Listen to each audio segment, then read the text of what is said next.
Welcome, my single solitary viewer, to Flouze Babbles Incoherently again, this time in a loosely scripted format. Tell me if you like it better this way or not in the comments below.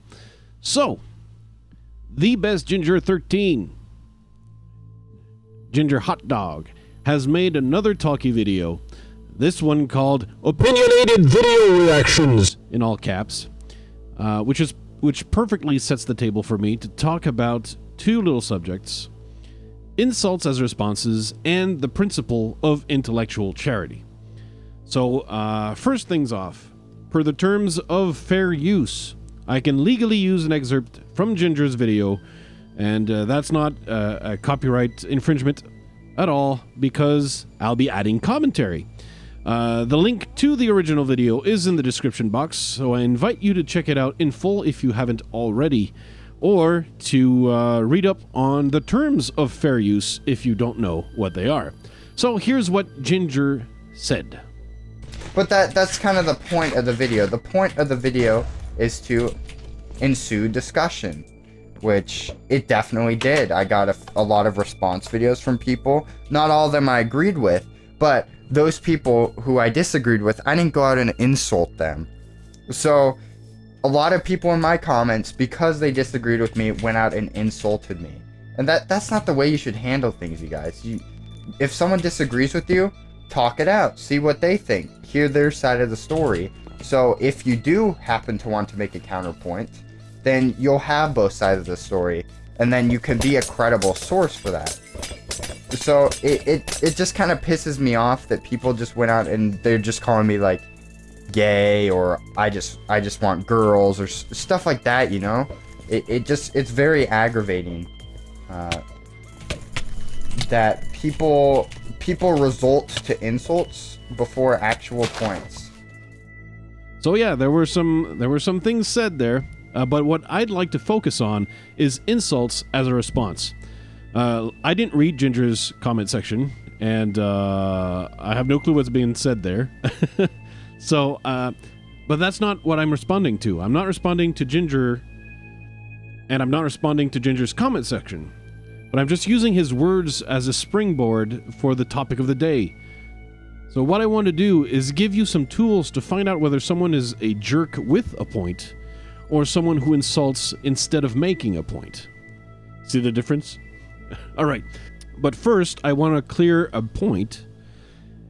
And I want to make sure that you know that someone who disagrees with you is not someone who's attacking you. Disagreeing is not attacking. I stress this point because not everyone is used to interacting with people who have different views. So you see it on Twitter, you see it in comments sections, you see it on Reddit, you see it everywhere. People often tend to assume or overreact to simple disagreement. Disagreement is not an insult, it's not an attack, it's just someone who does not agree. That's not the same thing. Okay, so in my previous video, I briefly touched upon logical fallacies. Look in the description below for a link to that video, but for the really short version, fallacies are errors in reasoning, like big and small errors of reasoning. We all commit them from time to time, and yes, even me. I'm not perfect, far from it. If an argument contains a fallacy, it means the argument is false. But it doesn't mean the conclusion is false, at least not necessarily. Usually it does, but not necessarily. It just means you can't get to that conclusion using that fallacious argument. Like, basically, the argument doesn't work to reach the conclusion, but it's possible that the conclusion is actually correct. Okay, so insults, they form a very common type of fallacy on the internet. Anytime you see people arguing about stuff on the internet, you'll probably see a lot of fallacies. But the fallacy where you basically use insults instead of an argument, that's called argumentum ad hominem. And basically in his video, Ginger pretty much stated exactly what the fallacy is. And here I loosely quote, "People resort to insults instead of actual points." That's basically ad hominem in a nutshell. So examples of ad hominem attacks would be, "You're stupid," or "You're a sexist pig, you misogynist." Basically, no argument is made, no point is made, it's just an insult instead of a point. That's simple enough, but there are other subtypes of ad hominem arguments that can be a little bit harder to spot. The first is the circumstantial ad hominem. So that's when you use the fallacy when you insinuate someone is taking a position just because of their circumstances. To illustrate, here's a couple of examples. You just want to sin. Or, you just want to hook up with the e-girls. Now that one, I think, may come from Ginger's comment section. But of course, even if Ginger did want to hook up with e-girls, he's potentially a red-blooded male. He's redheaded at least. But his points could still be valid. Thirsting for e-girls doesn't change the points that he made. That's why it's a fallacy. Saying he wants e-girls does not address the points at all. The next fallacy is guilt by association. So this one is a type of ad hominem where the argument associates a person with a group, a view, or a person that is negatively viewed. And of course, they do that with the intent of making the person inherit the same negative traits as the group that is negatively viewed. So an example of that would be like, you talk like an SJW Tumblr feminist. You're just a straight cisgendered white male. Or your friend Annie doesn't believe in God, just like Joseph Stalin didn't believe in God. Not sure how to pronounce the next fallacy, but I'll go for it. Tukoke. No, it's not Tukok. Let's go with Tukoke, alright? This fallacy, you otherwise know it as, oh yeah, well you do it too. So for example, if I gave you the advice to drink responsibly, and not like go binge drinking and drink excessive amounts of alcohol, and you responded with something like, Flouze, dude, you used to get shit-faced all the damn time, every weekend. Now, pointing out that I used to do it too, or that I do it too still, does not make the advice less valuable. It could still be totally true. It just makes me perhaps more of a hypocrite, but it doesn't make the advice less true or the point less valid. And that's why it's a fallacy. And finally, the last type is poisoning the well. This one is a fallacy you commit before you let the other person speak.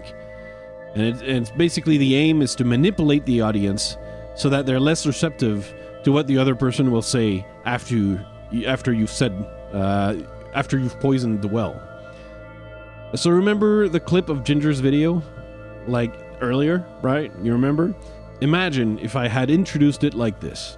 I am gonna show you a clip of the internet's cringiest, most pathetic, soulless ginger kid whining on and on about being a big old pussy.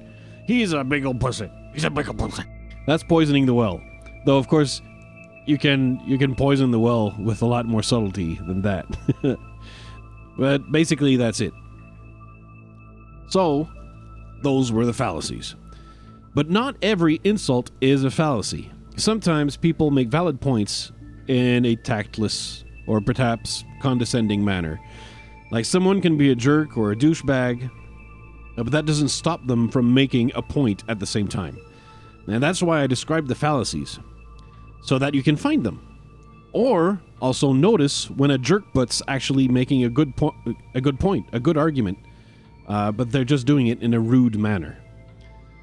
Now, at this point, I could tell you, don't be rude, people. All right, come on. Don't be rude. Why can't we be friends? Don't be rude. But, of course, I'm not the thought police. I'm just not the thought police.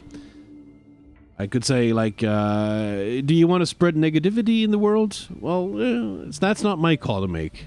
It's up to you. But in that clip I showed of Ginger,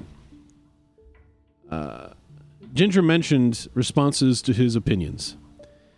And I want to get back to this because now I want to talk about the principle of intellectual charity. When we hear an opinion that is completely different from ours, we of the humans, we humans have a slight tendency to react a little bit aggressively. Sometimes even about stupid things, or that things that really shouldn't matter at all.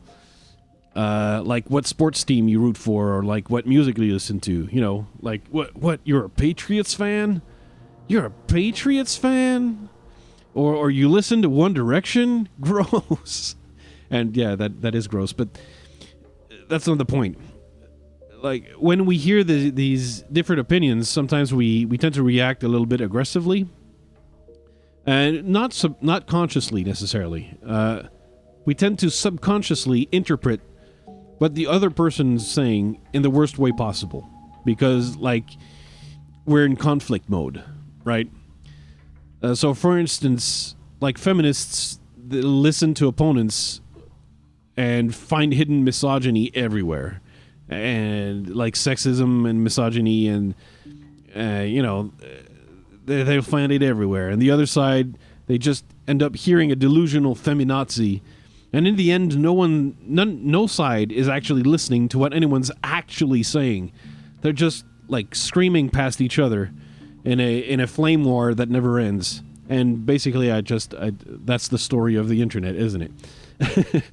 But in philosophy, you see, there's a principle of discourse that's called upon to avoid this tendency of, like, going to war over words like this. And that's called the principle of intellectual charity. Okay?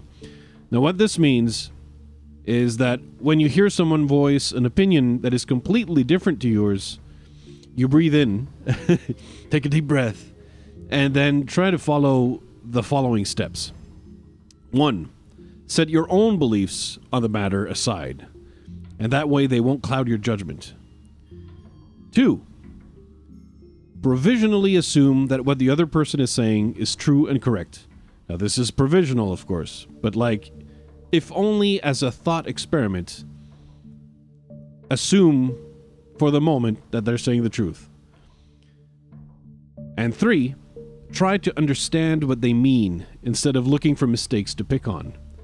Because sometimes, like, when you're reacting, you're in aggressive mode, you're just looking for the person to trip over their words or say something stupid, right?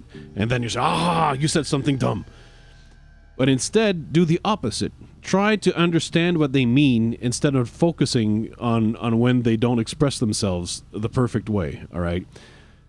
Try to understand what they mean instead of looking for mistakes. In the description of the video, again, I'm going to link to something else. Yep.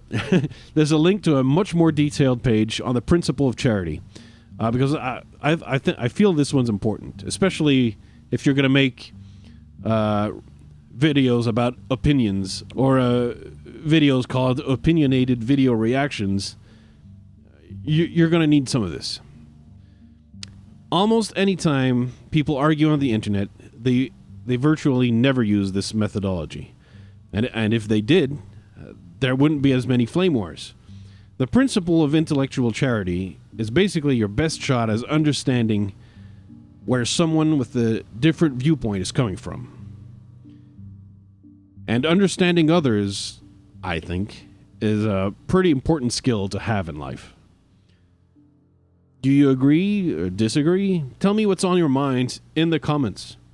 Until then, class is dismissed.